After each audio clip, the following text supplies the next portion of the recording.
এখন কার্তিক প্যাক হচ্ছে, তারপর ফেলা হবে, তারপর পুজো হবে। এই যে কালীঘাট থেকে, কোটোপাড়া থেকে।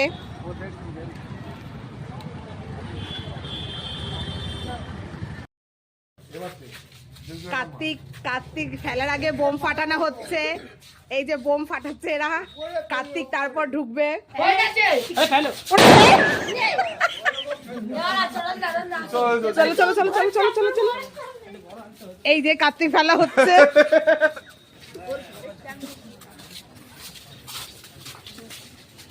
চলো, ভাইয়ের ঘরে কার্তিক পেলে 1000-2000 টাকা তো নিতে হবে। একদম একদম। এই যে কার্তিক যাচ্ছে, চলো চলো ফাটাও ফাটাও। বাবা একটু জোরে একটু জোরে। চলো, এই যে যাওয়া হচ্ছে, এখন আস্তে আস্তে যাওয়া হচ্ছে।